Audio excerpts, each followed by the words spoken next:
एक उठान गाने जा रही हूँ। आप लोग को जैसे लगे लाइक और सब्सक्राइब पे ज़्यादा ज़्यादा शेयर करना। राधे राधे।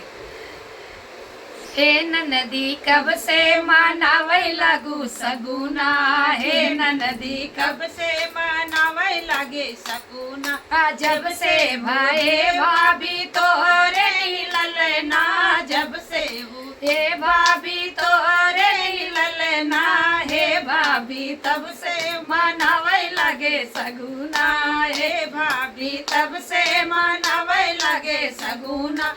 हरवा न लूंगी भाभी झुमका न लूंगी, हरवा न लूंगी भाभी झुमका न लूंगी, हे भाभी लूंगी गले के नौ लखवा, हे भाभी लूंगी गले के नव लखवा।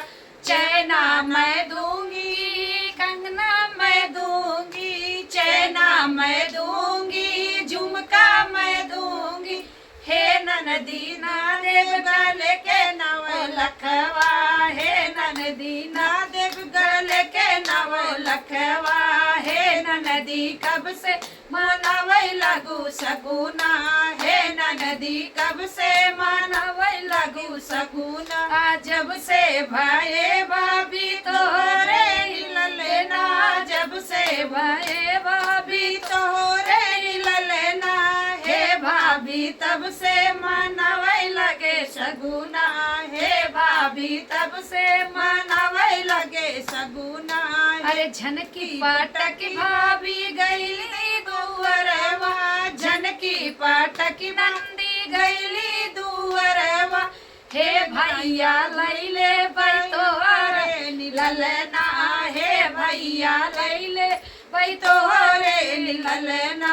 हे भाभी तब से मनावे लगू सगुना, हे भाभी तब से मनावे लगे सगुना। झनकी पाटकी भाभी चढ़ली अटरिया, झनकी पाटक भाभी चढ़ली अटरिया, हे ननदी लई जा गले के नव लखवा, हे नदी लई जगल के नव लखवा। अरे पहिनी नी ओढ़ी नंदी गाड़ी दुअरवा, पहिनी नी ओढ़ी नंदी गाड़ी दुअरवा। भैया जा बाड़ई भतीजा जे बाड़ई, भैया जा बाड़ई भतीजा जा बाड़ई, हे भभिया मर होई मांगी के तोरे से नूर, हे भभिया मर होई मांगी के तोरे से नूरा, हे भाभी जुगे जुगे जिये तोरा ललना। आज कर बिट्टी